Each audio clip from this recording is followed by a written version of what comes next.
Waduh. Bro Andrew mah super kuat. antitesa cacing-cacing naga-naga. Karena cacing-cacing naga-naga ini berhubungan erat dengan jam tidurmu. Penting itu, jam tidurmu itu kamu bisa tidur. Sama Indomie. Mau dolar 20.000, mau dolar 100.000. Terus kamu nyalain, pemerintah salah, aku nggak usah kerja lah. Ngawur kok ini negaranya. Justru kamu tuh mau dolar berapapun, apapun itu tetap kamu fokusnya kamu mau ngapain, kamu mau kerja. Wah, petinggi-petinggi OJK semua saya bilang, biar cepat ya rapatnya. Kita semua di sini kan sama-sama satu ruangan pasti cari duit lah. Udah nggak usah basa-basi lah gini-gini. Waduh, baru tahu aku. Ternyata nggak bisa kayak gini. Ternyata dari sana belakangnya aku tahu apa yang terjadi ke aku gimana gitu.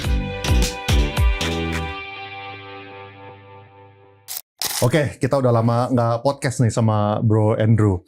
Nah kan kalau misalnya kita ngomongin risk profile ya, kan risk profile orang itu beda-beda. Ada yang di ujung spektrum ya, cacing-cacing naga-naga ya kayak Bro Andre Hakim lah gitu. Habis itu kalau misalnya ada yang beresiko juga, tapi relatively diversified, itu kayak misalnya kayak Bro Rifan. Terus ada yang di tengah nih, kalau misalnya gue gitu kan, ada yang low risk-nya banyak, tapi yang ini agak balance lah. Ya bisa dibilang kalau misalnya saat ini mungkin 60-40 gitu, kiri kanannya. Terus ada di ujung spektrumnya lagi nih, yaitu adalah Bro Andrew, yang happy dengan return 6-7% per tahun, ya kan. Kalau misalnya taruh di obligasi segala macam, mungkin ya gara-gara Bro Andrew kan juga make money dari bisnis gitu kan. Dan melihat bagaimana pergerakan IHSG tahun ini, dan juga pergerakan kripto dan Bitcoin tahun ini, kayaknya Bro Andrew outperform semuanya. Jadi gimana Bro, apa kabar? Lo lagi fokus apa sampai akhir tahun ini? Halo, apa kabar Leon? Baik. Podcast lagi, berapa tahun ya? Udah lama. Pokoknya Bro Andrew bakal jadi langganan lah. Karena ada orang yang ngasih masukan tentang kripto, tentang saham. Nanti minggu depan gue ada tentang forex nih, ada Bro Tito namanya. Oke. Baru pengen belajar juga. Sekarang kalau misalnya Bro Andrew kan langganan bagian bisnis gitu. Diversifikasi nih Leon. Diversifikasi orang yang podcast. Kan semua kungfu harus kita kasih supaya mereka bisa memutuskan mereka mau kungfu yang mana. Ralat dikit, nggak 6-7, 5-6 udah puas. 5-6 nggak sampai 7. Terus lu sekarang lagi fokus apa nih sampai akhir tahun? Fokusnya tetap PGI, Pusat Gadai Indonesia, sama Pusat Emas Indonesia sih. Pusat Gadai Indonesia mau difokusin, mudah-mudahan kalau semua berjalan seperti yang direncanakan 2030 mau IPO sih. Wih, gitu. Kepengen. Kenapa mau IPO? Maksudnya kan ada orang-orang yang happy dengan personal life ya kan, yang kayak private life gitu, jadinya orang jadi nggak bisa musik-musik, lu punya PNL nggak kebuka segala macam. Kenapa ada keinginan untuk IPO? Jadi kepingin punya organisasi struktur yang sangat-sangat profesional, yang benar-benar diawasi. Jadi rapi, jadi nanti penerusnya itu semuanya rapi lah. Kayak BCA lah, udah pasti aman. Jadi bukan dari ownernya lagi gitu loh. Jadi udah rapi semua, kepinginnya gitu. Jadi kalau udah mau rapi semua, sekalian aja IPO kan. Gitu. Boleh izin berikan saran nggak? Ini teman-teman pasti ini setuju juga. Kalau bisa underwriternya KI atau HP dong. Masih lama. 2030 kan. Gak apa-apa. Untuk merencanakan. Jadi bener-bener ini mau ngerapiin banget. Nanti 789-nya harus gas kenceng banget supaya bagus banget ini. Apa milestone yang lu pengen kejar sebelum IPO? Kenapa 2030? Kenapa bukan 2027, 2028? Karena kan kalau IPO pasti lihat 3 tahun terakhir. Oke. Nah, ini kan baru rencanain IPO. Jadi kan baru kepikiran nih untuk IPO. Jadi kalau mau bagus banget berarti kan 789 yang bisa dibikin kan. Jadi 789 mau mulai terima nanti ada cicil emas kayak Pegadaian lah. Jadi benar-benar mau dirapiin semuanya. Tujuannya untuk governance sama supaya nanti ke depannya waktu pass down jadi udah jelas dan profesional gitu-gitu. Tujuan IPO? Iya, tujuannya supaya bisa diwariskan lah ini semuanya. Terus supaya ada harganya ya. Sekarang itu kan perusahaan Pusat Gadai ini kan aku bilang harganya berapa kamu? Aku mau bilang 5T, mau bilang 50T, mau bilang 500M. Orang juga gak percaya. Aku bilang misalnya ya perusahaanku 500M. Kamu bilang murah banget. Aku bilang ke orang lain 500M. Masa 500M sih? Nggak tahu kan. Kalau IPO udah jelas. Jadi kalau udah tahu angkanya berapa, enak jual belinya kapanpun gitu. Tujuannya mau ada harganya gitu. Tapi apakah nggak ini? Misalnya contoh ya, kan kadang-kadang ya ada beberapa orang. Soalnya kan ini kalau misalnya kita ngomongin brandingannya orang ya. Brandingannya orang itu kan sangat kepecah dua antara fundamental itu bagus dengan harga saham itu naik turun. Ya. Bisa aja contoh, misalnya fundamental bagus gitu, revenue-nya naik, ya kan profitnya naik, growth-nya itu oke gitu. Tapi sahamnya ya fokusnya kan kebanyakan orang di fundamental perusahaan gitu kan, bukan di saham ya, sahamnya ya terserah ada IPO kelar. Tapi kalau misalnya sahamnya itu sideways, turun-turun, kan brandingnya bisa kena damage kalau kayak gitu. Tapi sejelek-jeleknya kan pasti per 7 kan. Sejelek-jeleknya. Masa sampai per 3 diborong orang dong, nggak mungkin. Nah, tapi kan waktu IPO nggak mungkin per 7. Oh iya, pasti ngejarnya 15-20 kan. Nah. Terus kalau turun sampai 7 gitu ya? Itu kan udah setengah ya. udah 50%. Ya, itu. Bahkan sekarang ya, yang IPO, kan minggu depan ada IPO nih, itu per 40. Iya makanya kalau yang 40, ya per 40 tetap masih laku gitu kan. Sisa minus 70%, 80% kalau bisa sisa per 7 maksudnya. Iya, kalau aku sih kejarnya ya di 15-20 dan aku yakin sih akan bertahan sampai sana sih. Jadi kalau misalnya nanti digoreng orang sampai jadi per 30 ya, tapi kepengennya sih di 20 lah ya. Kepengennya di normal 20 biar ini stabil terus sih. Iya. Kepengennya ini supaya perusahaan ini nanti ada yang mewariskan lah. Gitu loh. Aku nggak mau perusahaan ini nempel di namaku terus. Jadi ini benar-benar mau dibikin perusahaan yang profesional sih. Jadi kelihatannya benar-benar kayak fundamental ini banget lah. Mungkin sangat fundamental lah. Kesana sih kayak nggak mungkin bisa goreng-goreng lah. Ini benar-benar fundamental. Ya kesana kayak Thohir Group punya tuh. Thohir Group kan kayak gitu tuh. Kesana kan susah untuk orang sodok ke atas. Soalnya free floatnya banyak. Ya benar-benar sesuai dengan fundamental gitu. Oke. 2026 bullish atau bearish? Update kehidupan Bro Andrew. Bullish banget. All time high. Bullish banget. Ya. Kok bisa bullish banget?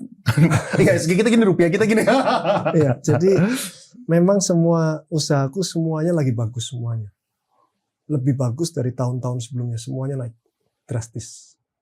Ya, mulai dari Pusat Gadai Indonesia naiknya signifikan. Pusat Emas apalagi naiknya luar biasa. Terus bisnis-bisnis yang baru-baru kayak Dore lah, terus Sushitoku lah, terus Holy Wings lah, semuanya all time high. Oke, nanti kita ngobrolin sisi bisnisnya nanti. Yang sekarang pengen ngomongin tentang investasi dulu nih. Ini saat ini, porto Bro Andrew itu kayak gimana itu? Kayak berapa persen yang kripto, saham, obligasi gitu. Itu kayak gimana tuh? Splitnya tuh. Nah, udah aku siapin nih. Soalnya aku yakin semua orang podcast pasti nanyanya ini paling penting ini. Jadi, properti paling tinggi aku itu ternyata. Properti? 30%. Propertiku itu 30%. Maksudnya yang beli? Properti beli itu 30%. Ternyata ini baru ngitung ya? Kesaduknya dulu kayak nggak pernah ada jawaban. Nggak pernah ya, aku hitung. Baru ngitung. Ini berarti dari total asset? Total asset. Properti 30%. Kan ada yang di luar negeri juga ya. Di Singapura gitu juga hitung. Dulu waktu beli dolarnya masih 9.000 ya. Terus kalau misalnya di Indonesia apa? Ruko gitu kebanyakan yang buat dipakai sama PGI dong. Tanah, rumah, villa-villa. Terus lo apain? Rumah villa-villa dapat disewain daily? Villa disewain baru disewain. Yang di Cisarua. Terus baru beli beberapa tanah di Bali. Yang buat hotel? Iya, buat villa. Masih belum, villa. Hotel belum. Jadi ini semua udah setelah aku pikirin kenapa propertiku gede itu sentimental sih. Sentimental sih pikir-pikir. Semuanya sebenarnya sewa nggak apa-apa, cuman sentimental sih. Jadi dari dulu kan orang bilang nih, rumah itu lebih untung beli atau sewa? Pasti sewa, gitu kan? Benar dong, setuju dong. Benar, setuju. Kantor itu lebih beli atau sewa? Pasti sewa. Secara hitung-hitungan. Betul. Tapi kalau punya sendiri nih rumah, kan custom ya. Kamarmu mau segede apa? Kamarmu mau sejauh apa dari kamar anak? Mau sedekat apa? Mana bisa kalau sewa? Mana sewa terus kamu ambrukin? Betul. Jadi itu benar-benar sentimental sih. Itu benar-benar custom, itu benar-benar tersier lah istilahnya. Jadi kenapa 30% ya gitu? Terus beli tanah pakai nama pribadi juga, nanti mau disewain ke Pusat Gadai juga. Itu kan mau bangun gedung juga, itu kan gede juga. 30% tuh. Oke, 70%-nya apa? Oke, sebentar. Yang 30% ini ya, yang properti ini. Apakah masih nambah?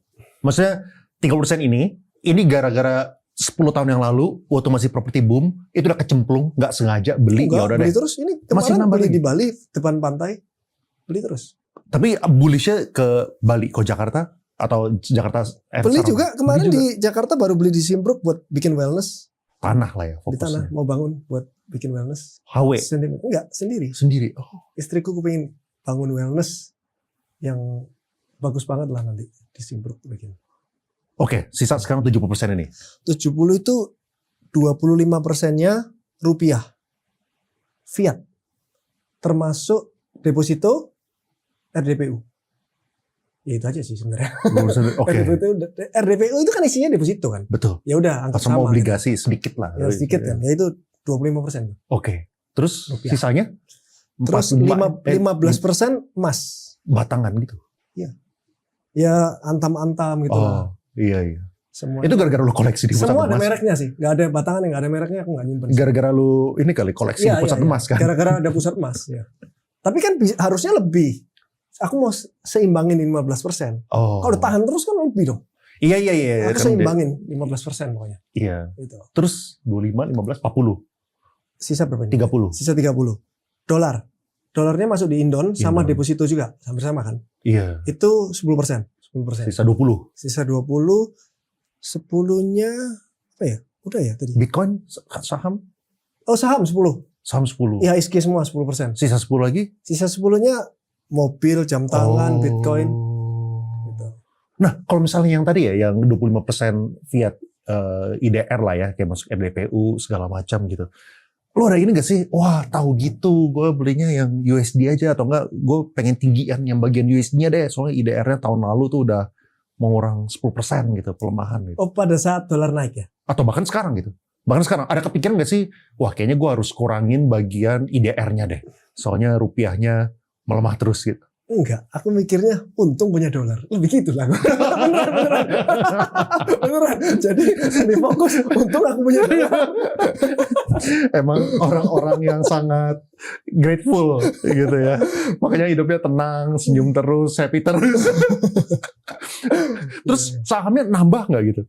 Dengan sekarang lagi crash, lagi turun. Enggak. Lu berarti actively rebalance gak sih? Maksudnya itu persentase? Itu rebalance yang terakhir aku cek. Sebelum aku podcast aku tahu pasti ditanya ini. Oh. Jadi tadinya ESG-nya 15 lah ya mungkin. Iya, ya terkoreksi dengan sendirinya. Iya. Tapi nggak ada kepikiran ini ya, nambah di bagian. Oke, rebalance-nya kayak gimana? Apakah Bro Endo tuh punya sebuah sistematis yang misalnya, oke, gue bakal rebalance setiap 6 bulan gitu. Kita review portonya atau kayak gimana gitu? Ya 2 bulan lah ya paling. 2 bulan. 2 bulan emang nge-review portonya. Ini mau gimana, yang mana yang mau dikurangin, mau ChatGPT aja ditambahin. kan gampang. Masukin ChatGPT aja. Yang berbayar nggak nih Bro Endo? Bayar, ChatGPT ini salah mulu bikin aku unsubscribe aja. Ngaco ChatGPT sekarang. Jangan pakai ChatGPT, pakai Claude dong. Cloud ya. Cloud. Jadi itu nyambung semua ya. Nyambung. Lebih bagus dari Datanya lebih oke lah. Datanya. ChatGPT ini parah. Dulu pinter loh dia, sekarang kok gini ya. Parah ChatGPT ini. Iya. Jadi rebalance terus. Rebalance-nya setiap 2 2 bulan lah ya, tergantung kayak gitu. lah ya. Lihatlah ada kalau ada pergerakan sebelum 2 bulan juga rebalance sih. Apakah kalau misalnya Bro Indro ini ya, apakah lu ini berarti antitesanya cacing-cacing naga-naga gitu? Lu kan di ujungnya soalnya. Iya. Bener tuh, cacing-cacing naga-naganya Andri Hakim ini bikin orang iri terus ya. Terus iri terus saya setiap hari iri. Emang lu iri gitu? Lihat ya. Iri lah. Mungkin Andri Hakim juga ngiri sama lu kali. Lebih enak Enggak lah, Andro. dia justru mikir ini gua cari 1T gampang lu berapa tahun. Dia mikir gitu kali. Terus iri sih. Makanya naruh dia gitu kan 50M coba sih. Tapi apakah ada momen yang tepat gitu? Misalnya kayak sekarang lagi market crash gini ya, kayak lu kepikiran nggak sih? Oke, tadi pertanyaan itu, kenapa lu nggak ada kepikiran buat nambah bobot di bagian sahamnya kalau kayak gitu? Ada. Terus Kepikiran. Setiap turun kepikiran nambah. kenapa nggak nambah? Setiap nggak nambah, aku selalu mikir nggak nambah aja udah prestasi. Ngerti nggak? Jadi gridnya, kepinginnya beli sekarang ini, cashnya dipindahin sini supaya kalau naik langsung lebih kan. Betul. Terus lihat besoknya turun lagi, Bersyukur. udah untung nih aku.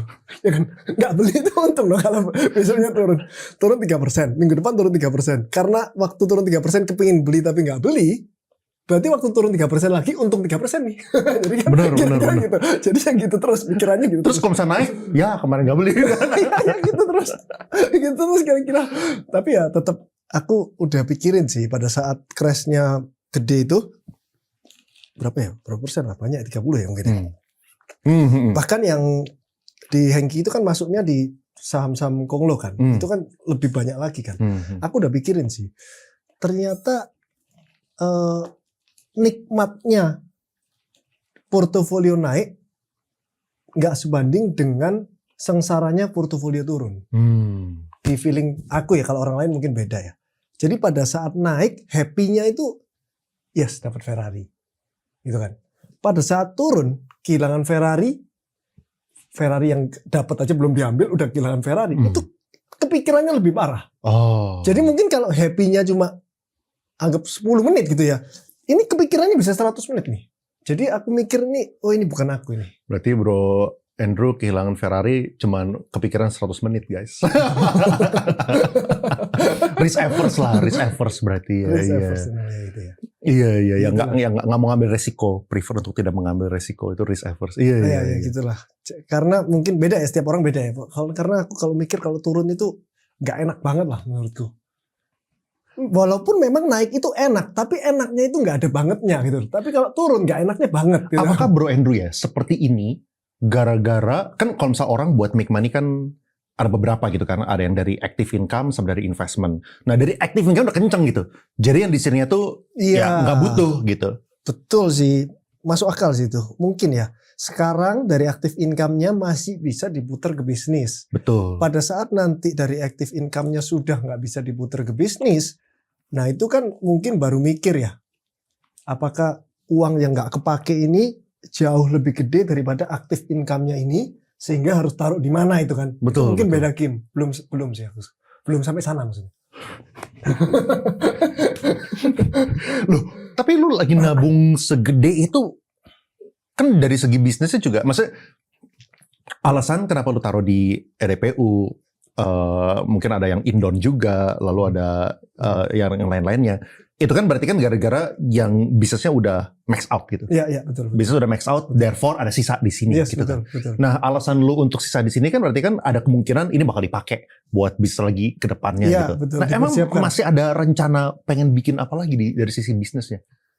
Bukan dari sisi bisnis sih, dari sentimental sih. Mimpinya di akhir kan belum. Udah Which is? Mimpi.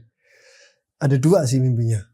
Di akhir itu kepingin, 1 punya private jet, kedua pengen bangun hotel paling mewah di Bali. Itu mimpinya lah, sebelum nggak ada, semoga terjadi. Nggak terjadi nggak apa-apa sih, mimpi aja.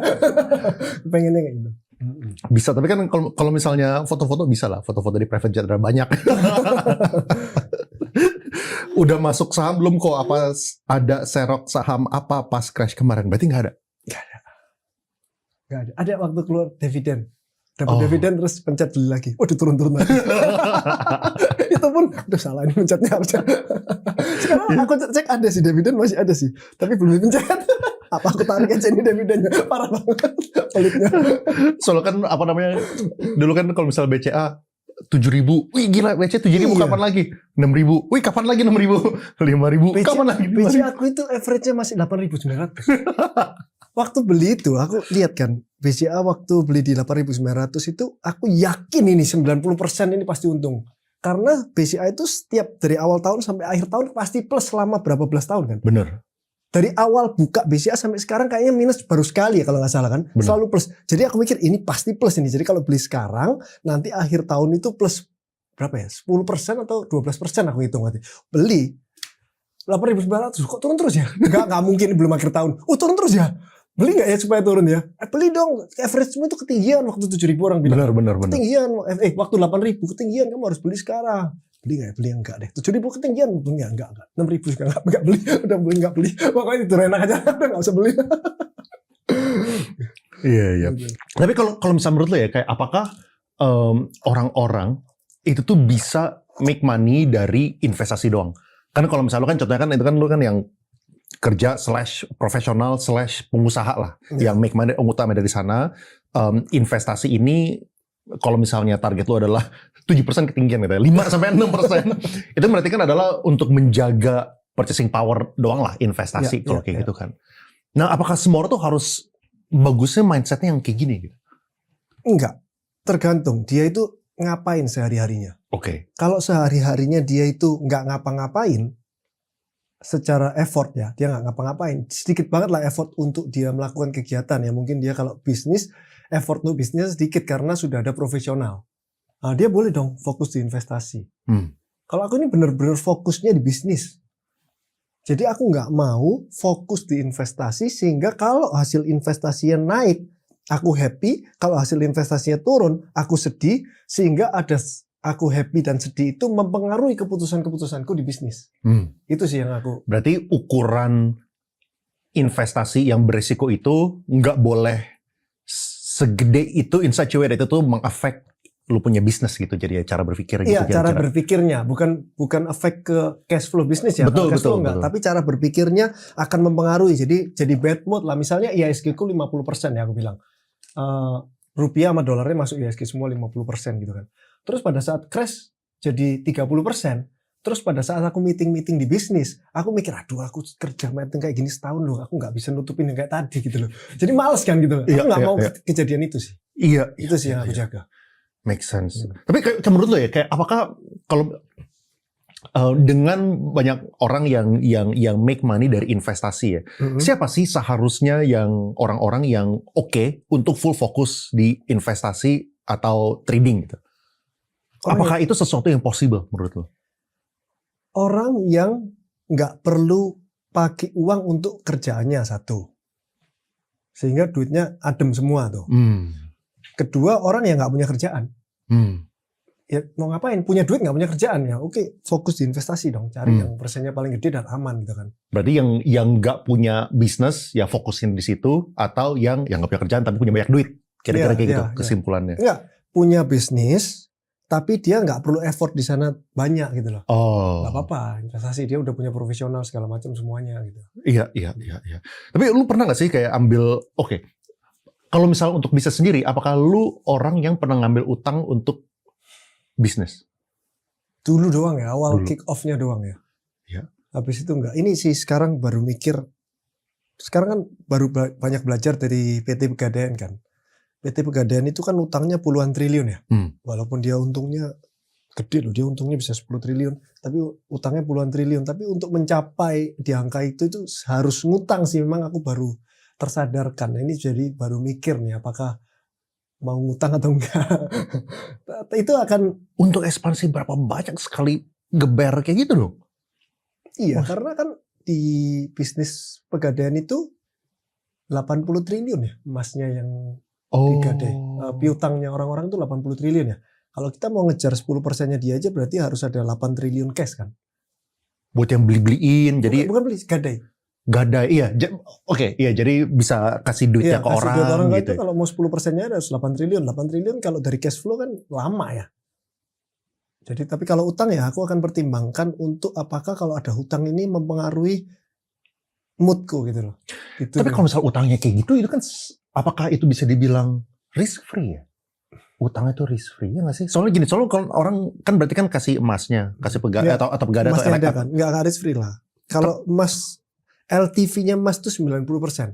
Kalau emas 3 juta itu dipinjeminya 2.700.000. Oke, ngerti. Begitu turun 22% kemarin dalam waktu 1 minggu ya. Iya, yang lebaran. Benar. Itu berarti emasnya dari 3 juta jadi 2.350.000. Dari 2.350.000 orang-orang pinjam 2.700.000. Kalau dia tetap di 2.350 terus, 27 ini nggak ditebus. Betul. Kita udah rugi tuh. Benar. Hancur dah. Nggak risk free dong. Hancur semua itu. Sampai aku udah bangun 20 tahun hilang semua itu bisa-bisa. Kalau emas turunnya. Soalnya orang tenornya itu kalau misalnya gadai berapa hari itu? Ya mau sebulan, mau 4 bulan. Namanya dia dapat pinjamannya 27. Sekarang emasnya 2.350, ngapain ditebus? Benar. Ya Benar. Loh, kalau misalnya kayak gitu kenapa nggak diturunin aja LTV-nya? Kan apakah dalam 2 minggu waktu itu turun 20%. Benar. Lo minjemin sekarang tanggal 1 Januari. Benar. 15 Januari udah jadi 2.350. Ya udah 1 Februarinya dia nggak mau tebus, mati semua. Untungnya kan waktu itu centang kan, waktu itu langsung naik lagi kan waktu lebaran. Iya. Kalau enggak itu mati semua loh. Bahkan yang mati bukan aku dong. Kayaknya Pegadaian juga mati semua loh kalau sampai hancur gitu. Nah, maksudnya apakah dengan kejadian kemarin, apakah untuk kedepannya LTV udah disesuaikan? Kalau itu gue nggak boleh kasih 90% ya, terlalu mepet Ya, gitu. udah sekarang udah 80 sekian sih. Tapi tetap nggak bisa. Kita mau LTV-nya terlalu turun, persaingannya berat di sini tuh. Semua juga saling lihat. Aku lihat dia lihat aku. Susah juga. Dan nasabah juga merasa kalau misalnya emasku harganya 3 juta, kamu pinjemin 2 juta, nggak masuk akal kan. Dia mikir gitu. Masa aku harus ceritain, kenapa 2 juta? Siapa tahu minggu depan turun, Pak. Masa kita ngomong gitu kan? Nggak mungkin kan. Kamu doain emasku turun gitu. Jadi susah lah itu. Tetap kita harus ada. Soalnya industri standarnya seperti itu, risknya seperti itu. Ternyata handphone lebih aman juga. Nggak mungkin turun. Malah naik loh handphone. Handphone tuh naik loh. Oh ya? Gara-gara chip itu loh kemarin. Naik 30% loh harga handphone tuh. Handphone bekas? Iya. Handphone baru. Otomatis naik dong. Iya. iPhone itu juga bentar lagi mau naik kan. Oh ya? Oh nggak tahu. Jadi handphone baru itu naik 30%. Jadi sepanjang aku kerja 20 tahun itu Leon. Baru pertama kali, makanya aku bilang all time high semua.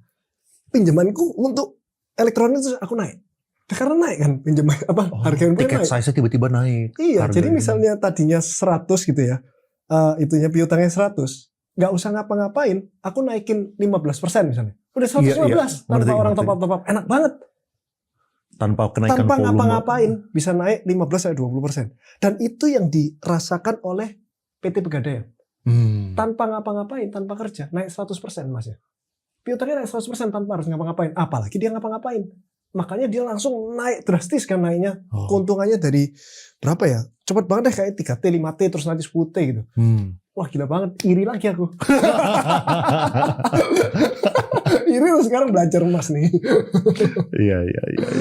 Oke. Tapi kalau misalnya menurut lu ya, kalau itu berarti lu tidak pernah sekalipun ya pinjam duit buat beli bisa saja belum pernah atau hampir tidak pernah boro-boro buat saham kan, leverage buat saham gitu ya.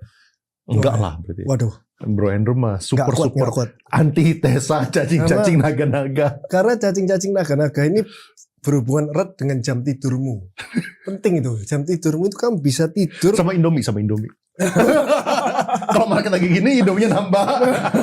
Iya, jadi aku nggak mau pada saat market turun itu jam tidurku itu berkurang atau nggak bisa tidur dan makananku berubah, nggak mau aku itu. Ya. Ini ada orang yang nanya berapa persen masuk ke saham dari hasil bisnis, cash harus berapa? Tadi kan Bro Andrew udah share. Nah itu sesuaiin aja portfolionya. Kalau orang ada advice ya?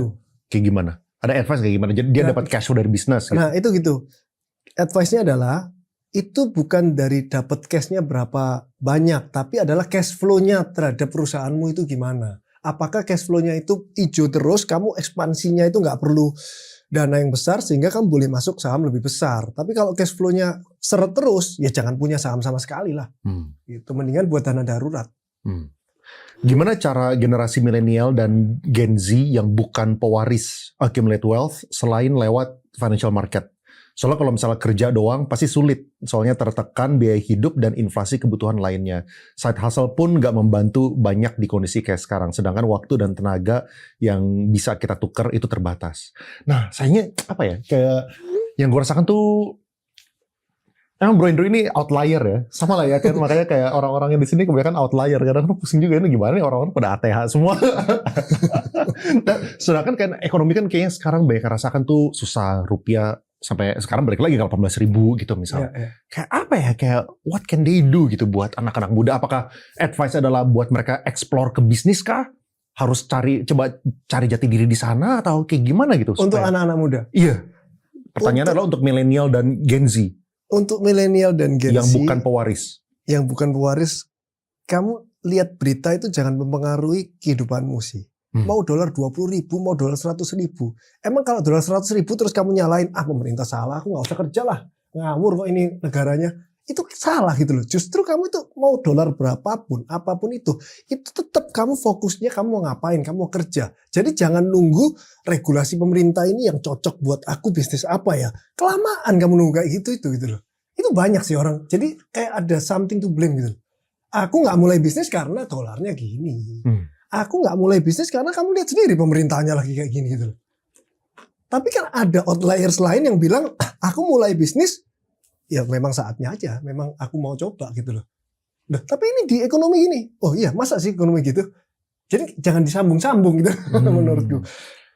Jadi kalau misalnya kan oke, ini ada beberapa orang yang mikir ya, misalnya mereka punya usaha, mereka pengen ekspansi, gitu kan. Mereka pengen ekspansi.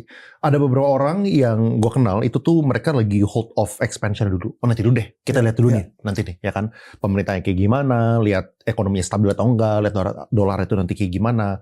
Lihat nanti, kalau misalnya nanti udah membaik segala macam, baru kita gas lagi deh gitu. Tapi ada yang kayak di sisi kayak lo nih, yang kayak kayaknya kalau misalnya masih ada opportunity, jalanin aja gitu. Kayak cara yang berpikirnya kayak gimana gitu. Itu pembagian portfolio keuangan bisnis dia sih. Dana darurat itu harus 6 bulan kan. Kenapa dana darurat 6 bulan? Itu kalau kamu punya dana darurat 6 bulan, kamu akan lebih gampang ngambil keputusan apapun. Tenang gitu loh, gak takut-takutan. Kalau terlalu mepet cash flow-nya, kamu takut-takutan. Mau meeting, mau ekspansi, mau apa, takut semua, serba takut. Nah kalau ini, pastikan dulu 6 bulan. Setelah itu, berarti ini ada uang buat ekspansi kan. Nah, ada uang buat ekspansinya ini, kondisi ekonomi apapun, kamu berani pakai ini karena 6 bulannya udah ada. Tapi kalau 6 bulannya nggak ada, kamu ini saya masukin dana darurat atau bahkan dia nggak tahu nih dana darurat tuh gimana caranya. Jadi uang ekspansi masukin terus saya sampai nggak punya dana darurat. Oh ini lagi bahaya nih aku nanti nggak bisa gaji karyawan. Oke, uang ekspansi saya masukin dana darurat. Jadi pencatatannya kacau gitu loh. Oh jadi harus simpen yang minimumnya dulu. Kalau misalnya udah terpenuhi. Beda-beda setiap orang ya. Kalau aku 6 bulan mungkin ada orang yang aku dulu nggak nyampe 6 bulan, cuma karena kejadian COVID aku takut. Kalau misalnya sekarang kayak Andrew lebih tinggi dari 6 bulan deh. Kayaknya 6 tahun kayaknya. Omset 0 tetap jalan. Gede soalnya, dana daruratnya Pusat Gadai itu gede soalnya. Kan karyawannya kan padat karya ya, semuanya ada. Jadi berapa orang sih sekarang? Udah mau 10.000. Gila, 10.000 orang. 10.000 orang tuh berarti 40.000 kepala loh. Yang soalnya kan satu orang menanggungi ya kan, istri 2 anak. Dana darurat 6 bulan udah berat sih itu. Iya. Ya makanya responsibility Bro Andrew sih gila. Oke. Nah, ini pertanyaan bagus nih kalau gini. Pas nih. What do you think about economic of Indonesia? Ya, buat ekonomi Indonesia kayak gimana? Soalnya kan ya tadi kan saat ini banyak orang yang khawatir, ya kan? Yang khawatir dan apa ya? Kalau misalnya orang khawatir gitu kan mereka concern lah kalau misalnya mereka sekarang ekspansi, kalau misalnya mereka apa, kayak cara mikirnya gimana ya? Kayak apakah Bro Andrew ini khawatir nggak sih tentang ekonomi Indonesia atau lu nggak peduli atau kayak gimana gitu? Atau gara-gara industrinya yang tepat kah atau kayak gimana gitu? Bener sih industrinya tepat ya. Kebetulan sih aku pilih industrinya itu tepat ya. Nah tapi kan sorry. Nggak fair kayak gini. Soalnya kalau misalnya industri tepat, tapi restorannya juga naik kan. Jadi oke, mungkin kita pengen belajarin beberapa gitu. Soalnya temenku restoran ada yang sepi-sepi aja. Ya jadi kayak apa gitu. Gimana caranya lu kalau misalnya ngebaca headline gitu kan. Kayak beberapa statement-statement yang kalau misalnya investor ngeliat tuh mungkin khawatir gimana nih masa peraturannya tiba-tiba berubah gitu kan, masa implementasinya kurang tepat gitu. Nah kan banyak orang tuh yang jadi malah nanti dulu gitu, yang mendingan mereka cash aja dulu lah, cash banyakin gitu. Nah kalau misalnya Bro Andrew ngelihat baca berita tuh kayak gimana sih? Baca berita harus selalu cari opportunity apa yang ada di dalam berita ini gitu loh. Lu pernah gini sih, aduh si orang ini masa di panggung ngomongnya kayak gini gitu, nggak pernah ya? Politik ya? Siapapun pemimpin negara gitu misalnya salah ngomong gitu, kenapa lo ngomongnya kayak gini? Enggak, saya selalu mikir ini ngomong gini berarti nanti ke depan akan terjadi apa ya? Kalau terjadi apa itu berarti aku harus ngapain? Selalu gitu sih. Nggak pernah sih aku mikir wah orang ini kacau nih, nanti negara aku kacau, aku juga kacau. Nggak pernah sih seumur hidup itu. nggak pernah sih. Karena itu nggak bisa kita kontrol kan. Yang bisa kita kontrol adalah setelah dia ngomong gini, kemungkinan terjadi ke depan itu apa, aku harus ngapain. Contohnya gampang deh, misalnya waktu aku bilang tadi handphone naik 30%. Oke, handphone naik 30% ya ini. Kapan dia mulai naik? Orang mikirnya bisa bilang, wah gila ini parah nih handphone naik 30%. Nih. Orang siapa yang mau beli lagi nih? Pabrik-pabrik nanti apa semua. Aku mikirnya gini, naik 30% handphonenya. Berarti yang akan efek ke bisnisku itu di Gadai itu LTV. LTV tapi mulainya dari mana? Mulainya dari Sinar Mutiara. Sinar Mutiara ini harus jual langsung naik dong. Tapi disesuaikan dengan harga baru yang sudah naik itu tipe apa aja. Begitu udah tahu tipe apa aja, kita langsung naikkan di sini. Di SM, begitu SM sudah naik, kita cek apakah ini laku atau enggak. Kalau laku, berarti apakah harganya itu udah di titik equilibrium dia. Kalau sudah, berarti langsung Gadainya dinaikin. Langsung menang sama kompetitor. Jadi itu yang dilihat. Misalnya nih, dibalik deh, harga handphone turun 30%. Itu juga akan dipikirkan langsung SM-nya gimana. Apakah langsung harus turunin? Apakah dengan harga itu masih laku? Kalau laku, lakunya berapa? Apakah laku 70%, 30% nggak laku? Atau 90-10? Dari sana langsung turunin LTV langsung sini. Jadi nggak ada hubungannya. Semua itu harus langsung dipikirin. Kalau ada terjadi ini, ke depan kita harus ngapain? Sekarang kita harus ngapain gitu. Nah, pengen nanya. Ada kemarin, kan kemarin Bro Hansel itu kita berdua investasi di sebuah gym gitu kan. Abis itu si Hansel dia nanya gitu, menurut lu panan lu kayak gimana? Nah kalau misalnya gue mungkin kan kalau dari sisi nggak tahu ya, kalau misalnya dari segi investasi agresif, tapi dari sisi bisnis malah lebih konservatif gitu. Kalau misalnya ngeliat kayak gini ya gitu. Soalnya kalau dari sisi bisnisnya gue mikirnya kayak gini, wah nanti kalau misalnya dolarnya naik, kalau misalnya apa segala macam, ekonominya kayak gimana segala macam. Nah jadi kalau misalnya kan lu kan mikirin actionnya terhadap bisnis kan. Nah kalau misalnya gue tuh mikir actionnya juga, tapi actionnya jadinya lebih ngerem gitu maksudnya.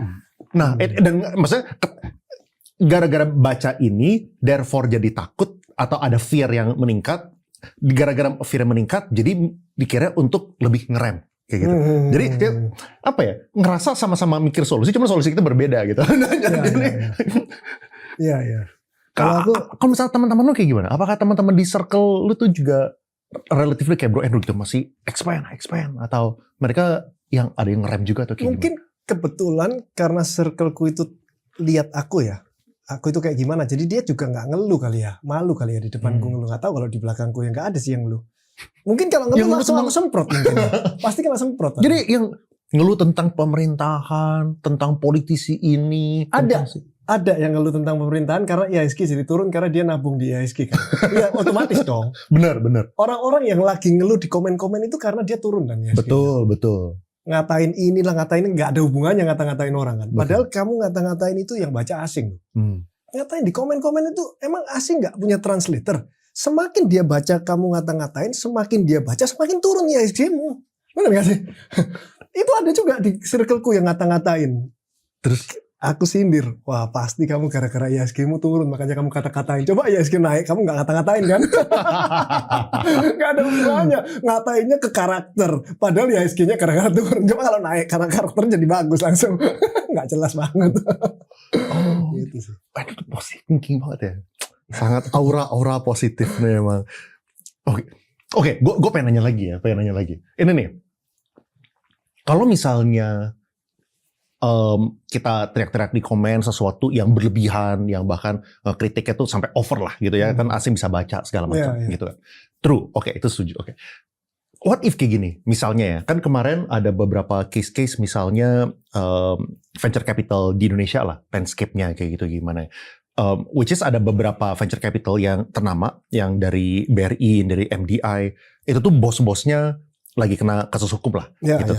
Nah, kalau misalnya bos-bosnya kena kasus hukum, sedangkan yang investornya itu yang investasi di perusahaan tersebut, ada banyak investor asing yang selevel Temasek lah, segala macam, mereka tidak akan yang pernah dipermasalahkan gitu. Dan itu kan mengakibatkan orang-orang itu tuh jadi takut gitu, orang-orang yang pinter ya, wah kalau misalnya gue kerja sama yang terafiliasi dengan pemerintahan, kayak gimana nih gitu. Dan bahkan kemarin gue sempat baca ada satu orang dari MIT, itu tuh dia pengen balik ke Indonesia, dia kalau nggak salah kerja di Nvidia atau di mana gitu, masih di US dia. Bisa dia bikin reels, dia bikin konten, dia bilang, gue suatu saat pengen balik ke Indonesia supaya gue bisa berkontribusi terhadap AI industri Indonesia segala macam. Di kolom komentar itu semua tulis kayak gini, awas nanti lu masuk penjara, ngapain balik ke Indonesia.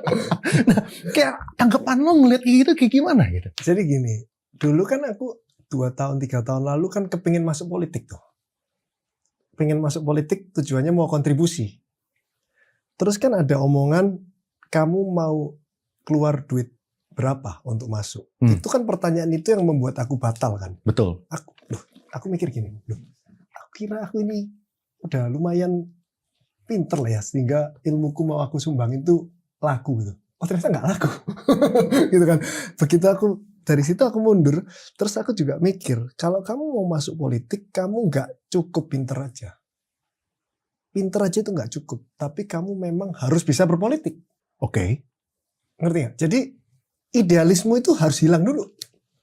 Kamu ada caranya Kayak kemarin kan Nadiem bilang, dia ada caranya kan, pada saat rapat, saya nggak basa-basi dulu. Ini di Indonesia, kamu memang harus basa-basi gitu loh. Kemarin aku di OJK, industriku kan diawasin OJK. Pertama kali aku dipanggil OJK itu, wah nggak ada basa-basi. Wah petinggi-petinggi OJK semua saya bilang, oke biar cepet ya rapatnya. Aku bilang gitu, biar cepet ya rapatnya. Kita semua di sini kan sama-sama satu ruangan pasti cari duit lah. Udah nggak usah basa-basi lah gini-gini. Waduh baru tahu aku ternyata nggak bisa kayak gini. Padahal kan memang gitu. Maksudnya sama-sama cari duit sesama pengusaha gede kan. Aku bilang gitu, udah jangan basa-basi gini kelamaan buang waktu. Aku bilang gitu. Ternyata dari sana belakangnya aku tahu apa yang terjadi ke aku gimana gitu. Oh ternyata memang di Indonesia ini tradisinya memang harus ada basa-basi. Kalau mau menyampaikan suatu pendapat itu harus dengan cara yang halus supaya pendapat kita didengar. Tapi kalau kamu tuabrak aja, pokoknya aku bener, ya udah jangan masuk politik. Gak cukup ilmu doang itu gitu loh. Jadi kamu harus 50-50, ilmumu ada, cara masuknya ada. Itu baru silakan masuk politik lah. Itu tanggapanku gitu sih. Jadi maksudnya harus menyesuaikan diri juga di situasinya apa? Situasinya apa? Ini situasinya dan lokasinya ini di Indonesia, budayanya timur. Jangan pakai budaya barat dimasukin timur. Kalau budaya barat kan nggak apa-apa ya meetingnya. Udah kita gini-gini udah ya, besok lo kumpulin lagi. Kalau di barat nggak apa-apa. Kalau di timur kamu kayak gitu, ya di perusahaanmu sendiri nggak apa-apa kalau kamu jadi bosnya. Tapi kalau udah masuk di pemerintahan kamu kayak gitu, setelah kamu keluar ruangan, mereka ngomong apa? Siapa sih anak kecil ini? Bener pun dibilang salah gitu loh. Sedangkan kalau kamu pinter berbaur, cara penyampaiannya bagus, cara pendekatannya bagus juga, kamu nggak pinter pun terlihat pinter. Gitu kan. Jadi itulah yang kita pelajarin, itu harus bisa menyesuaikan diri sih. Kok itu kayak gini ya? Ini pertanyaan menarik nih, gue pengen tahu tanggapan Bro Andrew nih. Koleon sekali-sekali bahas kebijakan pemerintah yang nyeleneh biar pada sadar. Nah kalau misalnya lu ngeliat kayak gitu ya, ada nggak sih masukan dari seorang Bro Andrew pelaku usaha dengan 10.000 orang loh, itu berapa keluarga yang ini baru grupnya Bro Andrew doang, belum termasuk yang dia investasi gitu, ada HW segala macam. Punya masukan nggak supaya pemerintah kita bisa lebih baik lagi supaya Indonesia tambah baik gitu? Aku sih belum mempelajarin lebih dalam ya. Cuman kalau kita ngomongin misalnya yang paling diomongin orang MBG gitu ya, itu kan yang dikata-katain orang terus kan. Kenapa ya kok MBG itu kan makanan bergizi gratis ya. Kenapa kok nggak dikasih ke orang yang kurang gizi aja ya gitu loh. Apa nggak tahu sih, aku belum belajar, tapi aku yang ada di pikiran itu ya harusnya dikasihnya ke orang-orang yang kurang gizi aja kan. Sehingga kan paling nggak nyampe segitu kan keluar uangnya kan. Jadi diklasifikasikan lah mana daerah mana yang perlu dapat, daerah mana yang perlu nggak dapat. Ada yang makan MBG kok di rumahku lebih enak ya. Dia bilang gitu. Gak bisa, ini bergizi harus dimakan. Di rumahku juga bergizi. Kenapa nggak yang prioritas dulu gitu kan, tarik Excel gitu, tarik yang paling nggak bergizi, paling miskin mana, top 100 atau top 10.000 atau top 1.000 ini sampai dulu udah selesai duitnya cukup, oke tambahin top 20.000, top 30, kan kenapa nggak gitu loh. Kan gampang ditarik kan, kalau Excelnya kuat kan bisa kan. Ya nanti kalau memang duitnya ada ya sampai terakhir dapat, tapi kan awalnya prioritas yang paling parah dulu, yang nggak pernah makan telur dalam hidupnya gitu. Kasih dulu gitu kan. Ya kayak gitu-gitu sih. Siapa tahu Bro Andrew dulu sempat mau masuk ke politik, terus belum ini yang terbuka sekarang BGN gitu. Buat organizational skills ya soalnya nih. Sekarang ada berapa cabang di PGI? Ya. Boleh ngomong sih berapa ribu ya kapan depannya lah? Ribuan lah. Ribuan. Ya kan? Ya kan kayak punya ribuan PGI, masing-masing ada karyawan sana, ribuan dapur ada karyawan.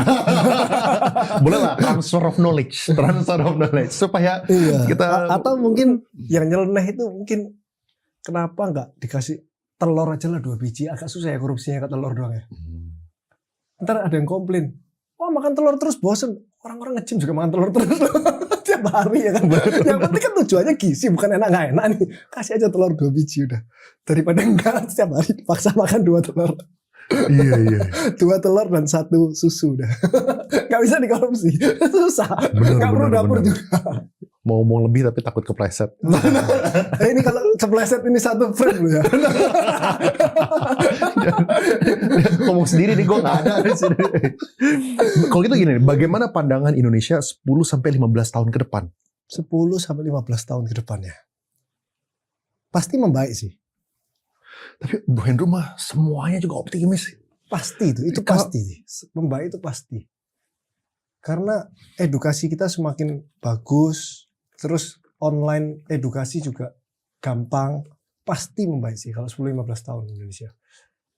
Tinggal kita itu kan lawannya selalu US gitu ya.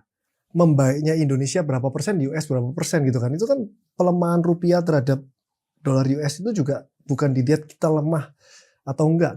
Dilihat US-nya juga menguat atau enggak. Kalau kita biasa aja kok nggak melemah, tapi US-nya menguat terus, kita juga jadi lemah kan. Itu kita lombanya sama itu.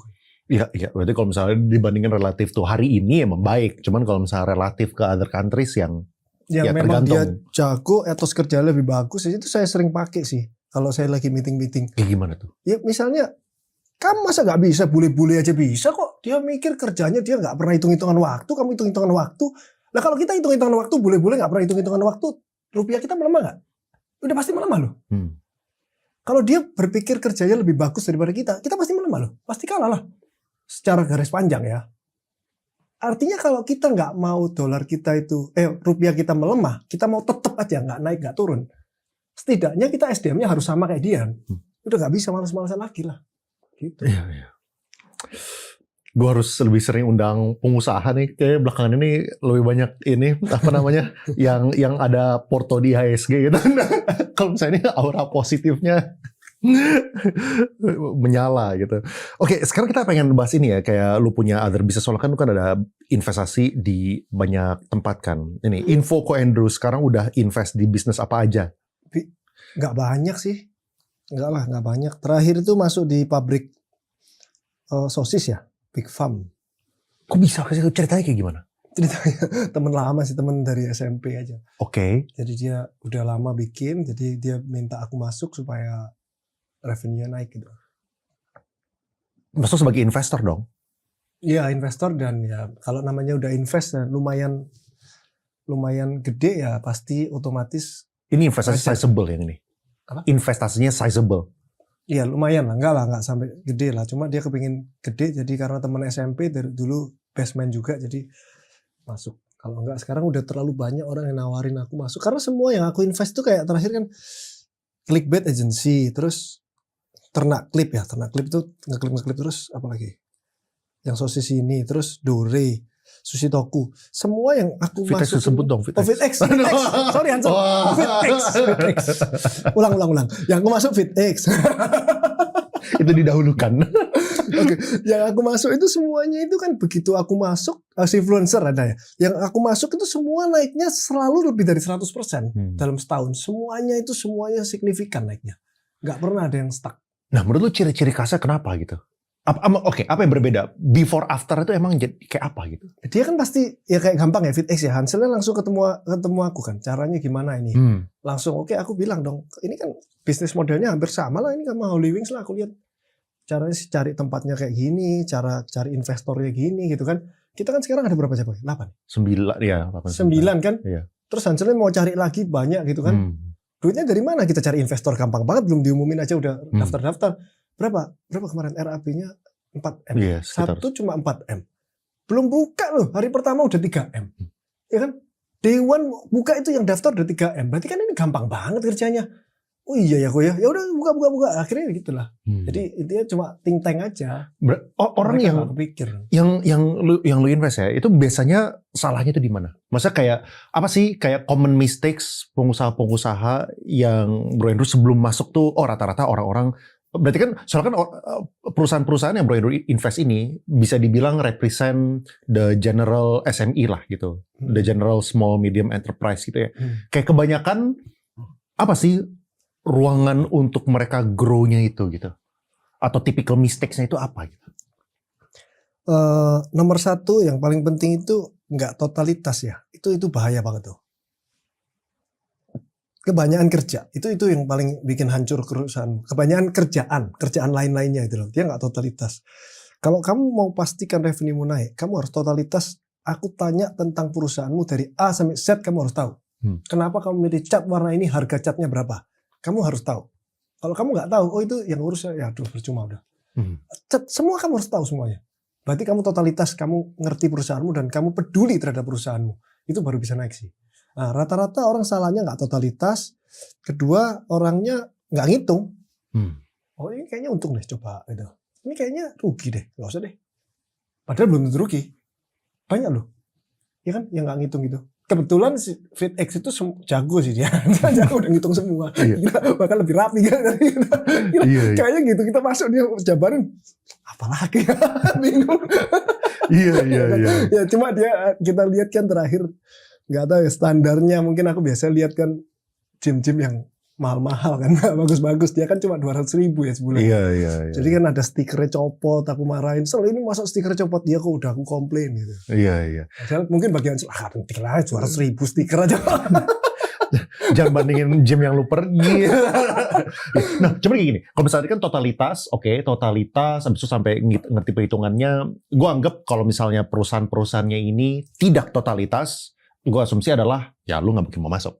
Iya. Ya kan? Berarti yang udah Bro Andrew masuk, itu adalah yang founder itu at least secara, itu udah all out gitu, pengen fight gitu kan. Nah, kalau misalnya mereka udah di tahap itu, berarti kan berarti kita ada beberapa level nih. Level yang paling ini tuh yang paling kurang adalah kalau misalnya lu nggak totalitas, it's difficult lah buat lu bisa maju gitu. Nah, sekarang orang udah totalitas. Nah, di tahap ini, biasanya apa yang menyebabkan orang-orang itu bisnisnya stuck di situ-situ aja gitu kan, ya nggak grow, yang mungkin secara size misalnya omset di bawah 20M setahun gitu, tapi ceiling itu nggak bisa lewat gitu, sama yang bisa gitu. Oke. Ini jawabannya terlihat lucu sih, cuma bener ini, karena dia merasa dia sudah totalitas. Padahal belum, aku udah ketemu banyak orang lah, banyak bisnis, ada ratusan yang konsultasi sama aku. Dia bilang udah totalitas. Aku tanya, kompetitormu berapa? Nggak tahu. Kompetitor berapa tahu? Untungnya berapa kompetitormu? Nggak tahu. Kompetitormu karyawannya berapa? Nggak tahu. Kompetitormu gimana kok bisa sampai kayak gitu? Nggak tahu. Yang namanya totalitas itu tahu semua. Kalau tahu semua, dan dia karakternya bagus, udah jawabannya cuma kurang duit doang kalau nggak mau gede. Dan biasanya kalau dia udah tahu semua nih, terus dia karakternya bagus secara manajemen, dia nggak mungkin kekurangan duit. Sudah terlalu banyak orang yang nawarin dia duit. Jadi kunci cuma satu itu, kamu udah tahu nggak, menguasai nggak tentang bisnismu. Kalau kamu sudah tahu bisnismu semuanya, saat aku tanyain A sampai Z semuanya, kita berdua invest deh, udah pasti deh. Ya kan? Mau kan kita? Iya. Bener-bener semua kita invest berapapun yang kamu mau. Tapi kamu nanti aku tanyain, bilang gak tahu ini, gak tahu itu. Ntar aku tanyain bisnismu ini kalau di Thailand kayak gimana? Waduh, jauh amat pertanyaannya. Ini kamu gak totalitas. Gitu. Lihat pembanding juga di luar negeri kayak gitu ya. Semuanya, aku pusat emas aja aku tahu. Di China, terima beli emas tuh di setiap mall ada. Marginnya berapa aku tahu. Tokonya kayak gimana aku tahu.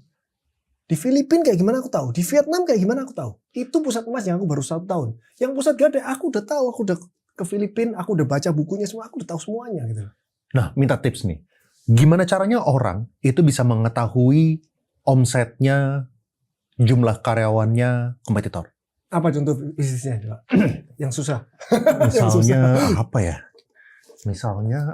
Restoran, gampang lah, banyak kan. Oke lah, restoran. Restoran berarti jualan apa dia misalnya? Mie ayam gitu. Iya. Oke. Terus saingannya mie ayam sebelahnya. Betul. Kan gampang. Karyawanmu berapa? Lihat karyawan dia berapa, udah jelas. Terus kursinya dia ada berapa? Terus jam makan siang berapa yang datang? Jam makan malam berapa yang datang? Gampang banget, 1 hari juga udah tahu dia. Harganya berapa? HPP-nya berapa? Untungnya berapa? Berapa lama BEP? Itu jelas kan? Dari ngobrol sama karyawan di situ atau berdasarkan jumlah karyawan? Jumlah kursi. Jumlah kursi. Terus dilihat siang rame nggak, malam lihat rame nggak, udah. Estimasi gitu. Estimasi gampang banget, itu udah pasti benar. Terus dari harga menu. Udah tahu dia BEP-nya berapa lama berarti. Kalau dia BEP-nya jelek, lainnya jelek, semuanya jelek, semua BEP mie ayam ini. Terus kamu buka mie ayam, loh aneh dong. Udah jelas semuanya jelek gitu loh. Mie ayamnya misalnya kamu lihat mie gacoan deh, 5T setahun kan. Dilihat kursinya gini, hitung lagi. Berarti ini tinggal rasa doang nih. Rasa kamu bisa nyaingin nggak? Kalau nggak bisa cari yang bisa nyaingin, baru kamu sesuaikan. Kalau manajemen squad dia 5T juga lah. Iya. Jadi harus tahu sampai sedetil-detilnya ya. Iya. Berapa persen max dari aset atau cash atau patokan lainnya dari Ko Andrew dalam berinvestasi ke bisnis-bisnis baru? Super kecil sih, super kecil. Kenapa super kecil? Kenapa nggak gedein Sekarang gitu? mau gedein kalau memang penawarannya sangat menarik ya. Belum aja sih. Ada yang size gede yang nawarin aku itu belum ada. Ada banyak banget size gede yang nawarin aku tapi ngaco semua sih. Banyak. Contohnya kayak apa? Yang bikin Bro Andrew itu tertarik itu contohnya kayak apa sih? Yang pasti untung. Iya kan? Yang pasti untung dan untungnya banyak. Dan tidak merugikan orang, itu pasti. Yang bikin tertarik pertama dan harus itu adalah tidak merugikan orang. Kalau dia bukan cuma nggak merugikan orang, tapi bagus buat orang, aku masuk tuh. Contohnya kayak gampang influencer, aku langsung masuk. Kecil lah size-nya. Tapi aku langsung masuk, aku suka edukasi soalnya dia kan. Dan orang-orang yang datang ke influencer itu pada saat aku masuk itu kan dia buka bootcamp ya.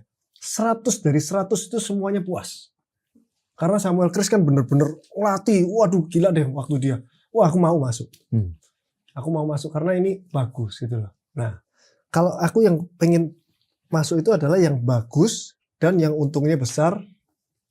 Dan size-nya gede pastinya. Belum ada yang nawarin aku. Karena yang banyak yang nawarin tuh butuh duitnya sekian ratus M ko. Cara untungnya waduh ngaco banget kalau. Contoh ngaco tuh kayak gimana? Tambang ko. Ini gini. Tambang emas ya misalnya. Gitu. Tambang emas karena tahu emas, tambang emas butuh duit berapa ratus M gini. Ini cepet banget nih balik modalnya ko. Gimana nanti aku kenalin deh ko. Wah gimana sih kamu nih? Udah pasti percuma lah omongan-omongan kayak gini lah. Yang lu nggak suka di situ tuh apa? Maksudnya apakah gara-gara industrinya tambangnya atau gara-gara foundernya itu kurang oke atau kayak gimana? Presentasinya. Oh. Presentasinya, kamu harus jelas dong kenapa kamu butuh duit sekarang ini ratusan M kalau memang untungmu segede itu. Itu harus jelas. Presentasi dia nggak jelas. Iya, gitu, presentasi gitu. dia nggak jelas. Iya.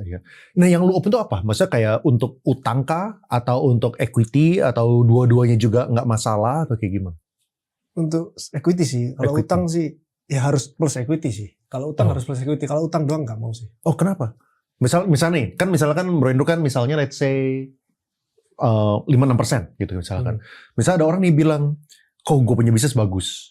Restoran lah gitu misalnya. Udah buka restoran, 5 biji, dan 5-5-nya ini let's say balik modal 2 tahun. Let's say balik modal 2 tahun. Gue pengen buka cabang ke-6, cabang ke-7, cabang ke-8 gitu. Tapi pengen pinjam dari bank, gak bisa. Soalnya gak ada kolateral gitu. Semua 5-5 cabang gue itu adalah sewa semua gitu. Nah tapi bunganya ini, gue kasih lu 15% deh, gitu. Kalau kayak gitu open gak sih? Kali 3 ya, dari 5. Misalnya gitu kan. Soalnya dia gak punya pilihan. Dia mau ke bank gak bisa gitu. Oke. Kalau dia berani pinjam 15, berarti dia untungnya harus di atas 30 pasti. Betul. Atau bahkan 60 atau 70. Betul. Dan dia harus present ke aku, kalau memang beneran bisa bayar, artinya bisa 60. Setelah dia present, aku harus survei, memastikan bahwa dia memang benar bisa 60. Betul kan? Oke, yakin nih karena orang karakternya bagus, bisa present ini kira-kira, wah gampang banget ya orang ini 60. Ya udah kalau kamu bisa 60, kamu minjem aku 15, setahun 2 tahun lagi kamu tendang aku loh. Benar. Aku butuh duit. Benar. Ya aku minta saham dong. Kan kamu bagus. Apa saham plus aku minjemin dong. Dia gak mau. Dia bilang gak mau kok. Gak mau, gue percaya sama bisnisnya. Gue pengen jual 15% aja udah lebih bagus daripada Bro Andrew. Mau pinjem aja kan dia. Mau pinjem aja. Ya itu makanya aku dapat 15% gak kaya-kaya loh. Aku gak akan kaya. Misalnya kena disrupsi bisnismu. Misalnya bisnismu udah bagus banget nih F&B. Udah pasti rame banget. Terus kena disrupsi. Dilawan sama orang. Terus sepi. Aku tagih kamu bilang apa? Oh sorry kok belum ada uangnya kok.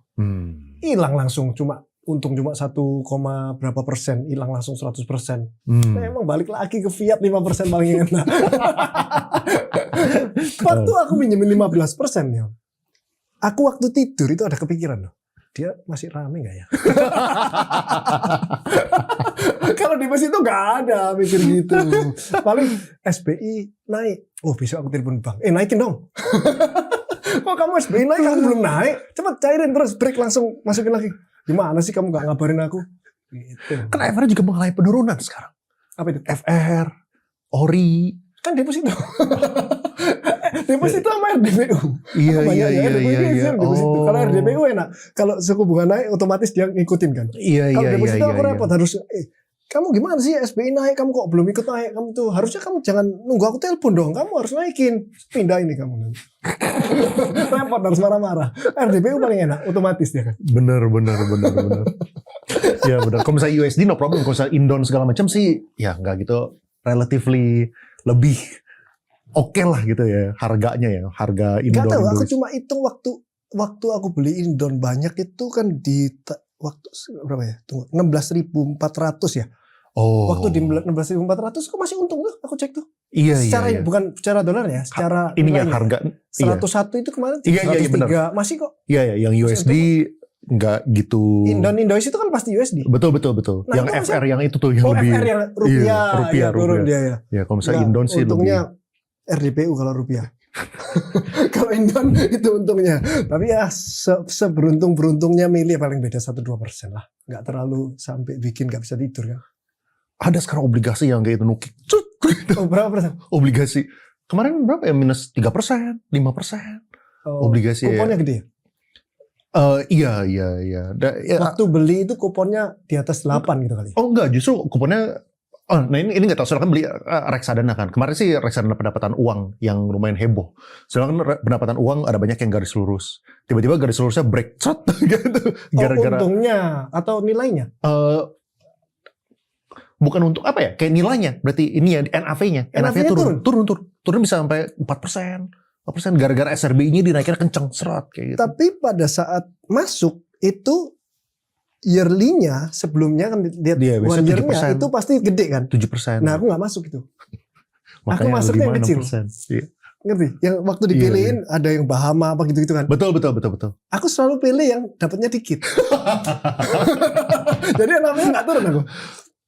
Gitu. Iya, apalagi RDPU gitu kan. Kan ada yang Oke, ini menarik. RDPU banyak pilihan. EDPT banyak pilihan. Kenapa nggak milih yang historically itu yang ngasih tertinggi? Kan sama-sama. Iya, kan ada yang 4,6, 4,7 mendadak, ada yang 6, ada yang 7 Betul. Yang 6 7 itu kalau kamu tanya, dulunya pasti pernah naik turun gini. Aku udah pelajarin itu. Aku nggak mau. Udah yang pasti aja. Aku nggak mau harus nanya kamu punya aku naik atau turun gitu loh. Gitu. Makanya antitesa cacing-cacing naga-naga ini. Bener ini. Maunya ini naga tapi lama masih nggak apa-apa lah udah. Naga tapi pasti dia. Nggak ada cacingnya. Nggak pasti. Lama belum tentu tapi nggak apa-apa lah udah. Ko izin menanyakan ke Ko Andrew cara membangun sistem bisnis di bidang F&B untuk pemula. F&B ini susah banget loh. Aku udah pelajarin kan banyak F&B. Lu udah ke toko, udah ke Dore, terus F&B udah beberapa gitu. Iya susah itu. Toko sama Dore itu walaupun all time high, cuman susah. Kenapa susahnya? Mungkin kamu akan rame 3-6 bulan pertama, biasanya gitu sih. Setelah itu kamu mempertahankannya sampai BEP mungkin masih bisa dibilang average lah kesulitannya. Nggak terlalu susah untuk BEP. Tapi dari BEP ke kali 2 ini udah susah banget. Dari kali 2 ke kali 3 udah susah banget itu. Makanya jarang banget ada satu F&B yang hidup bisa sampai lama gitu kan. Yang F&B yang bisa hidup lama-lama, Union itu keren banget itu. Itu udah nomor 1 lah ya. Keren banget. Kita kan benchmarknya kepingin jadi kayak gitu tuh. Itu udah Betul. dari BEP kali 10 itu mungkin satu tempat. Iya. Union Senayan tuh gak tahu kali berapa. Udah kali 50 kali. Iya. Itu jago banget. Yang bisa jago gitu dikit banget loh. Jadi kalau kamu mau bikin F&B jangan tanggung-tanggung. Belajarnya harus bener-bener fokus belajarnya dibandingin lainnya. Nah, yang membuat beda apa tuh? Kenapa ada yang kayak, kan lu jangan sushi toku segala macam ya. Kalau misalnya gue kan lihat di luar rumah gue buka tutup setiap 2 tahun ada aja yang kayak gitu. Kalau aku lihat sih sushi toku itu makanannya itu konsisten ya. Datang kapanpun datangnya berapa lama dan rasanya itu konsisten terus. Sama seperti Union sama terus konsisten terus. Karena orang yang kerja di sushi toku itu, partnerku itu benar-benar setiap hari di sana dan cerewet dan detail gitu loh. Itu yang harus sih. Union juga yang punya kan cewek ya, itu juga pasti detail banget sih. CNS-nya wah bagus banget kan. Itu harus kayak gitu sih. Jadi konsistensi, cerewet terus hadir di situ gitu maksudnya. Di situ terus gitu. Ya. Mau mie gacuan juga wah itu berat sih, itu operasionalnya itu jago banget lah. Jago banget pasti mie gacuan itu. Jadi tipsnya apa tuh? Maksudnya kalau misalnya orang pengen buka, kayak common mistakes-nya apa sih yang? Common mistakes-nya adalah pada saat kamu buka F&B, itu bukan hanya tentang rasanya enak atau nggak enak. Mendingan kamu enaknya biasa aja, tapi kamu jago dalam manage itu daripada rasanya enak banget tapi kamu nggak jago, mati pasti. Maksudnya Jadi jago dari F&B segi konsistensi maksudnya? jago dalam memanage, Hmm. manage karyawan semuanya. Kalau manage karyawan jago, otomatis kan pelayanannya bagus, makanannya juga konsistensi enak, terus kebersihannya juga pasti, semuanya lah, manage semuanya. Kalau enak doang itu nggak cukup lah ternyata. Jadi kelihatannya orang bilang jualan F&B, jago masak nih orang, salah loh itu. Union enak nggak? Ya enak, tapi setiap hari sama gitu. Nggak harus enak banget ini, gila makan Union ini, enak banget, gila ini, gila banget ini, enak banget, enggak kan? Tapi enak, selalu enak, udah gitu cukup. Tapi konsisten terus. Gitu. Ya. Ada nggak sih dengan berbagai bisnis yang lu invest ya, yang nggak jalan? Studi kasusnya tuh gara-gara apa gitu? Ada lah. Yang involve ya? Ha-ha. Yang involve dulu buka pinjol 10 tahun lalu. Oh. Nggak jalan. Iya. Karena diserahin ke orang sih waktu itu. Dan waktu itu franchise. Buka pinjol itu franchise dari China, dia bilang bisa ngecek mana yang bisa bayar, mana enggak. Aku pasrahin, udah hancur. Nggak involve lah intinya.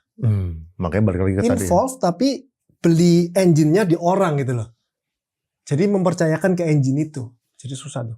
NPL-nya 80%. Kacau itu. Iya, mempercayakan ke orang itu. Kalau misalnya ini ya, kita wrap up dari segi yang orang yang pengalaman lu udah investasi ke orang kayak gitu ya. Yang lu lihat formula untuk bikin kekayaan dari bisnis itu kayak gimana? Gimana sih? Apakah orangnya itu harus work hard? Kalau misalnya orang itu jumlah jam kerjanya itu panjang, itu artinya probabilitas untuk sukses itu jadi jauh lebih tinggi. Kalau misalnya lu sendiri kayak gimana? Work smart lah pasti ya, bukan work hard ya. Pasti work smart sih. Tapi work smart doang nggak cukup kalau kamu kerjanya nggak mau gitu loh. Kerjanya juga tetap harus normal lah, jam kerjanya kamu normal aja. Nggak perlu sampai berlebihan, normal tapi work smart gitu loh. Efisiensinya bener, efektif gitu. Kerjanya itu efektif. Nah, kalau misalnya kita ngomongin dulu waktu di awal-awal ya, kan banyak orang yang lagi merintis, mereka punya jam kerja tuh sampai dibablas gitu. 12 jam sehari lah, 13 jam sehari. Soalnya waktu pertama-tama nih, waktu lagi masih merintis gitu kan. Bro Andrew kayak gimana sih waktu pertama kali mulai? Apakah office hours-nya juga kayak... Katanya istri saya lupa ini. Istri saya bilang, wah kamu dulu datang pergi kerja jam 10, jam setengah 12 udah pulang rumah lagi nonton serian kan. 2 jam, cuma 2 jam. Masa sih aku bilang itu? Iya dulu kamu nonton serian Three Kingdom terus kamu main Dota lah kamu katanya. Jadi kayaknya work smart lebih penting daripada work hard jam panjang sih. Karena kalau yang 12 jam, 13 jam coba deh ditelaah lagi. Kamu kebanyakan basa-basi, kebanyakan ngobrol, kebanyakan melakukan hal gak penting atau gimana itu. Kalau aku tuh kerja, sekarang aja kerja cuma 4 jam sehari. Terus sisanya? Sisanya gak kerja, main Dota. Emang masih main Dota sekarang? Masih. Jadi, lawannya siapa? Wah, Random? Atau teman-teman? Oh random. Karena Random. belum jago kan. Wah berat sih. Umur segini sih main Dota agak susah sih. Mencet mapnya harus pelan. Malu-maluin sih. Oh. Jadi sekarang 4 jam sih. Efektif banget tapi aku kerja ya. Jam 8 sampai jam 12 itu efektif banget. Aku bisa 1 jam meeting sama 4 divisi. Selesainya. 15 menit. 15 menit langsung ketemu, tanda tangan, cepet banget pokoknya. Ya karena mungkin udah jam terbang tinggi ya. Ya normalnya jangan tidur aku lah, 8 jam aja normalnya, jam 8 sampai jam 5 itu normal. Jadi Bro Andrew nggak mengencourage orang untuk nggak lo harus kerja sampai 12 jam, nggak boleh tidur gitu kan. Harus. Gak mungkin orang kerja 12 jam. Di tempat kerja 12 jam banyak. Kerja 12 jam gak mungkin lah. Tapi gue terngiang-ngiang bayi lu tidur. Tidur siang. Nanti Bro Andrew gitu kan 4 jam pulang gitu kan, tidur siang jam 2 bayi lu. Iya. Belum kalau tanggal merah. Iya. Oh. Kemarin aku kan juga kontak sama partnerku yang di Clickbait si Thomas Kiangga itu kan. Dia mau buka bisnis baru kan. Terus waktu tanggal merah ini minggu lalu tanggal merah terus aku kontak dia. Ini kerja ya orang? Kayaknya dia gak kerja deh. Kalau tanggal merah sama Sabtu biasanya gak kerja kan. Kalau aku kan Sabtu pun masuk kan di BG itu. Terus aku kontak. Aku mau nyuruh dia kerja gak enak kan. Karena kebiasaan dia mungkin gak kerja. Terus aku siapin videonya Timothy kan, tanggal merah gitu kan kamu kerja. Oh aku kerja gue ini karena baru, oh bagus. Tetap aku kirim. Kalau kamu gak kerja, aku kirim videonya ini. Baru merintis bilang tanggal merah lagi. Benar. Tapi Timothy keren sih sebenarnya. Bagus untuk bikin ngedorong orang Indonesia ini. Ngedorong orang untuk kerja lebih keras. Gitu. Makanya jangan main Dota, bro. Tapi lu emang nggak suka game yang lain? Sukanya Dota aja? Sekarang iya ya. Gak ada game lain sih. Ya nunggu itu lah GTA 6 itu ya. PS juga main, komputer atau komputer doang? Tapi memang aku ditanyain, aku pernah refleksi diri ya. Dari awal lahir sampai sekarang, momen apa yang bikin aku paling happy gitu kan? Main game sih. Pada saat dulu SMA, main Counter Strike itu sama main Dota 1 pada saat kuliah, itu adalah momen paling happy-ku sih. Makanya aku terusin. Kan kita hidup cari happy kan sebenarnya. Benar. Oh, gitu. Tapi apa namanya? Kalau misalnya kayak anak-anak kantor lain, apakah mereka juga main Dota juga gitu? Atau takut kali? Mungkin kalau misalnya mereka main Dota. Mobile Legend dia. Oh. Kalau anak-anak kantor tuh main Mobile Legend. Mungkin mereka kalau misalnya main Dota lawan Andrews sengaja kalah. Saya kalah pak kayak tapi golf itu loh. Itu ya. Dota ini aku ini nggak jago-jago ya. Nah ini mumpung podcast nih ya. Ada nggak kalian coach Dota yang bisa ngajarin aku secara offline, datang deh aku bayarin tiketnya kamu ke Jakarta. Tapi yang jago ngajar bukan yang ranknya tinggi. Ngerti gak? Jadi kamu tahu salahku di mana. Ayo berangkat ke Jakarta. Gimana caranya supaya aku naik rank ini? Cepetan, nanti kamu DM aku ya. Buktiin kalau kamu memang jago ngajar, bukan naik MMR tinggi ya. Tapi jangan MMR rendah. MMR-nya boleh oke lah, kamu di atas 3.000, 4.000 gak apa-apa lah. Tapi jago ngajar, aku mau cari itu. Tolong ajarin aku. Aku stuck terus ini. Bodoh banget aku Dota, asli bodoh banget. Nggak tambah stres gitu ya? Aku ada sih coaching Dota. Oh bayar coaching Dota, bayar MMR dia 7.000 atau berapa gitu. Wah kok nggak naik ya? Apa aku yang terlalu bodoh atau dia nggak bisa ngajar? Naik sih tapi pelan gitu. Coba tolong ya coach Dota ya DM aku. Terus aku mikir apa kesalahanku ya. Tapi aku nggak nge-hold sih. Aku nggak spekulasi sih aku mikir. Aku memang mau lempar, cuma ini karena kondisi aja yang apes banget gitu loh. Pada saat all time high Indonesia lagi kayak gini. Pada saat dia orang datang ke toko emasmu itu, terus dia bawa emasnya untuk dijual, cemberut dia. Karyawannya cemberut, merendahkan. Dia merasa, tuh kalau jual emas butuh duit ya. Jadi orang nggak mau dong jual emas, malu.